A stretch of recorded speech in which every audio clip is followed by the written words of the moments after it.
It has been 1 year since the major earthquake that triggered the giant tsunami waves that devastated the coasts of more than 10 countries along the Indian Ocean. Nearly 250,000 people in Indonesia, Sri Lanka, India, Thailand and other countries lost their lives, and millions were left homeless in one of the worst natural disasters ever. Situated in the Bay of Bengal, about 1,200 kilometres to the southeast of mainland India, are the Andaman and Nicobar Islands, once a paradise, now in total ruin. The Andaman and Nicobar island chain is made up of 576 islands, of which only 36 are inhabited.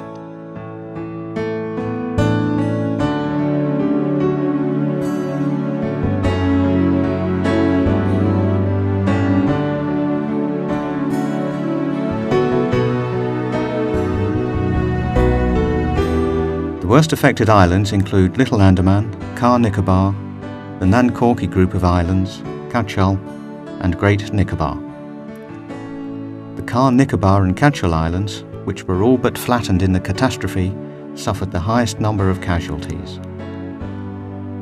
Great Nicobar, the closest among the Nicobar Islands to the tsunami epicentre, is now virtually desolate, with all buildings having been swept away.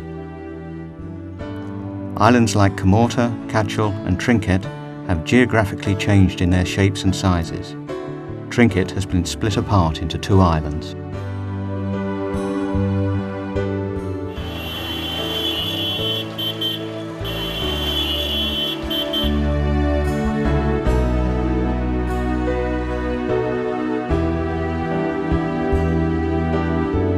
In the capital, Port Blair, vast areas of agricultural land and mangroves have been swamped by seawater as a result of the tsunami waves that followed the earthquake. The seawater has not receded, and acres of coconut and mangrove trees have been destroyed. Arable land once set aside for agriculture now serves as lakes for fishing. On Little Andaman, an island south of Port Blair, about 40% of the inhabited area has been totally destroyed. Estimates suggest that 10,000 people were displaced and up to 500 were killed. Many dead bodies were not recovered. Some were eaten by crocodiles living in the nearby creek not far from the villages.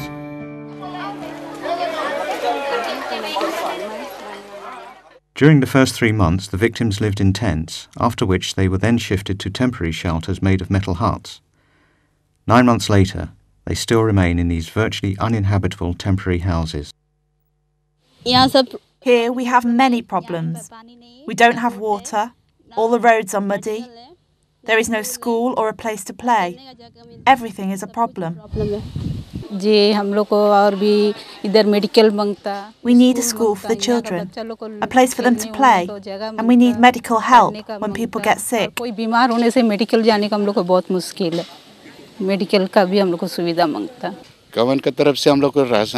We are happy for now. At least we have a temporary shelter. What we need most here is a school. The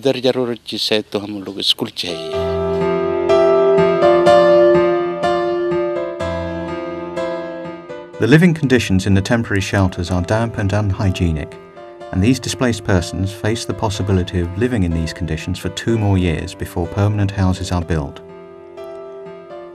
Unlike other affected countries, such as Thailand, where all the victims were given permanent housing, in the Andaman and Nicobar Islands, rehabilitation and reconstruction have been slow.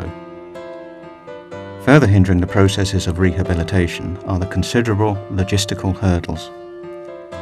Construction materials like brick, sand and concrete have to be brought from the mainland by cargo ships. Chennai is the nearest port, and it takes at least 3 days by ship to reach Port Blair and 8 days to reach the hardest hit islands further south. Because of heavy rain caused by the monsoon season, all construction work comes to a halt from April to December.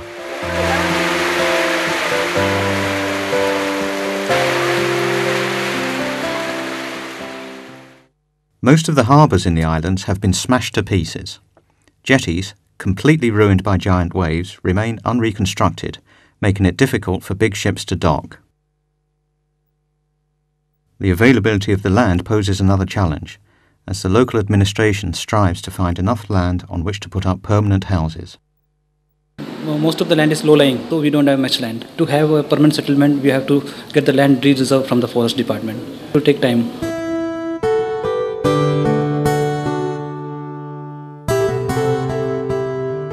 Due to the delays of the government in providing permanent housing, the administration continues to provide daily rations to those in temporary shelters. This has become a considerable financial burden, with the unfortunate consequence that the locals have started to become reliant on the aid they receive, unable or unwilling to seek new means to sustain their own needs. For this reason, the government has decided to stop giving rations to encourage the locals to again become self-sufficient. For now, the rations are okay, but they will soon stop providing them. There are not too many people who have a job, and there is not much employment around here. Before the tsunami, we had our own business and work. Now we don't. The government has also decreased the compensation for the victims. The latest unconfirmed reports estimate aid relief at less than €1 per family. Elderly people like me can't go out and work. I have a small child to look after. It's difficult for me to go out in the sun and work. I can't find a way of living if they stop giving food rations from next month onwards.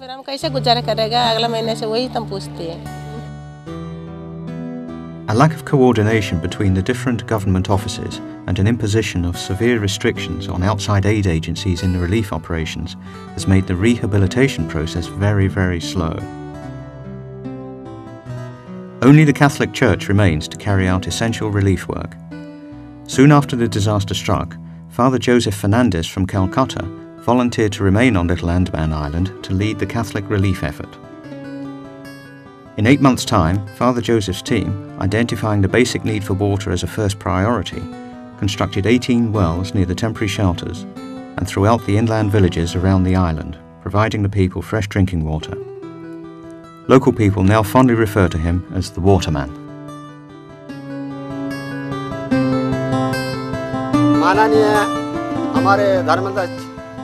The villagers were suffering so much due to the lack of water. We used to drink from a dirty canal nearby. The Catholic Church has built this well. Father Joseph has helped build it.